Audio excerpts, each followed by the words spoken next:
بسم اللہ الرحمن الرحیم۔ ناظرین سامعین السلام علیکم۔ آج کا ہمارا موضوع ہے وٹامن K1 اور K2۔ جہاں تک وٹامن K اور K2 کا تعلق ہے تو یہ بلڈ کلاٹنگ میں ہیلپ فل ہوتے ہیں عام طور پر، اور ہمارا جو بلڈ لاس ہو رہا ہوتا ہے اس کو کلاٹ کرنے میں، بلڈ بلیڈنگ کو روکنے میں ہیلپ فل ہیں۔ اس کے علاوہ وٹامن K2 جو ہے اس کا ایک اہم فنکشن یہ ہے کہ یہ کیلشیم کو باڈی میں ڈائریکٹ کرتا ہے بونز کی طرف اور ٹیتھ کی طرف، جنین کی ڈائیورشن کرتا ہے، ابزارپشن آسان کرتا ہے، تاکہ جو کیلشیم ہے وہ بونز میں ڈپازٹ ہو اور ہمارے ٹیتھ میں ڈپازٹ ہو۔ تو اس صورت میں وہ جہاں ڈپازٹ ہوگی تو ہماری بون ہیلتھ کو، بون میٹرکس کو مضبوط کرنے میں ہیلپ فل ہوتا ہے۔ اور اسی طرح ایک اس کا اہم اور پہلو یہ ہے کہ یہ اس کی کیلشیم ابزارپشن کو، ڈائریکشن کو ہمارے سافٹ ٹیشو میں، آرٹریز میں نہیں جانے دیتا۔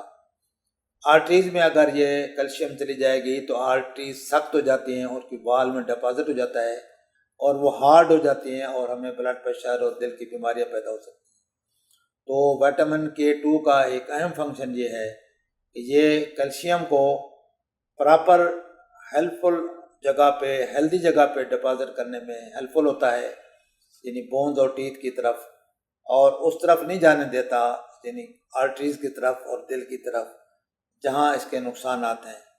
تو یہ پراپر ڈائریکشن آف کیلشیم ڈیپوزیشن کے لیے ہیلپ فل ہے۔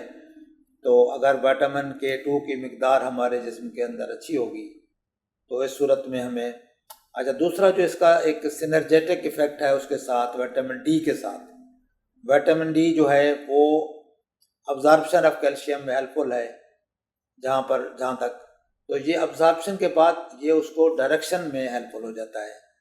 تو اس طریقے سے vitamin D plus vitamin K2 کی جو مناسب مقدار بلڈ میں ہمارے جسم میں جو ہے وہ ضروری ہے، جو کہ جس کیلشیم کے ابزارپشن میں ہیلپ فل ہو اور اس کی پراپر ڈیپوزیشن ان ریکوائرڈ سائٹس وہ جو ہے ضرورت ہے۔ تو وہ یہ دونوں مل کر ایک سینرجسٹک ایفیکٹ بھی دیتے ہیں، یعنی ایک دوسرے کی مدد کرتے ہیں کیلشیم کی میٹابولزم میں، کیلشیم کی یوٹیلیٹی میں، ہیلدی یوٹیلیٹی میں۔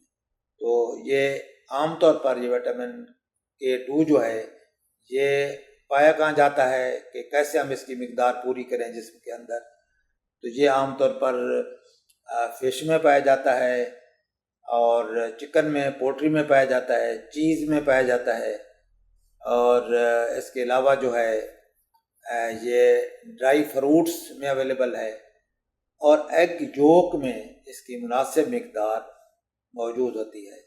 تو اگر ہم ان چیزوں کا استعمال مناسب مقدار میں کرتے رہیں گے تو ہمارے جسم میں وٹامن K2 کی کمی نہیں ہوگی، اور وٹامن K1 بھی ہمیں ملے گا، اور وٹامن K2 کی پرٹیکولر کمی نہیں ہوگی، جو کہ وٹامن K2 پرٹیکولرلی کیلشیم ڈیپوزیشن میں ہیلپ فل ہوتا ہے۔ تو امید ہے کہ یہ انفارمیشن آپ کو پسند آئیں گی، اور امید کرتا ہوں کہ آپ یہ دوسرے لوگوں سے بھی شیئر کریں گے۔ السلام علیکم ورحمۃ اللہ۔